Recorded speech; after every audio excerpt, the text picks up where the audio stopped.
পশ্চিম জেলা police super doctor কিরণ কুমার কে এর নেতৃত্বে শুক্রবার রাতে রাজধানী আগরতলা শহরে বিভিন্ন জায়গায় নেশা বিরোধী অভিযান চালানো হয়।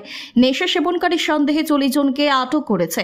অভিযানকালে পুলিশ সুপার বলেন, গোটা রাজ্যের যুব সমাজ নেশার করাল গ্রাসে নিমজ্জিত হচ্ছে, ফলে তাদের জীবন অন্ধকারের দিকে ধাবিত হচ্ছে, পাশাপাশি সমাজও নষ্ট হচ্ছে।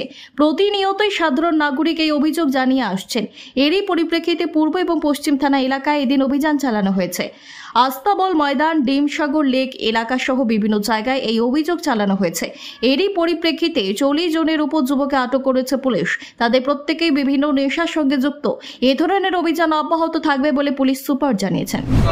पूरा टाउन में जो एंटी लिकर और एंटी ड्रग यूजर्स का एक रेड कर रहे हैं, तो आमतली में भी 20 से ज़्यादा लोग पकड़ा है और अभी ईस्ट और वेस्ट केस में हम लोग रेड कर रहे हैं, अभी भी चालू है।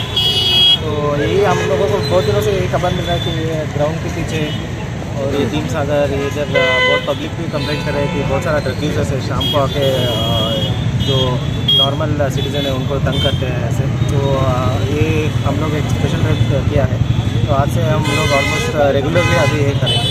जब तक ये पूरा खत्म नहीं होता हम लोग इसको स्ट्रिक्टली करेंगे।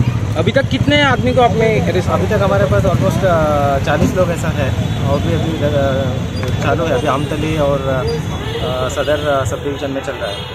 कुछ मिला ड्रग्स वगैरह कुछ? ड्रग्स ना, ये यूज़र्स है मेनली, ये लोग सीरीज वगैरह लेके यूज़ करते हैं, तो छोटा मोटा कोटा मिला है, तो मेनली हम लोग इसको ही टारगेट कर रहे हैं।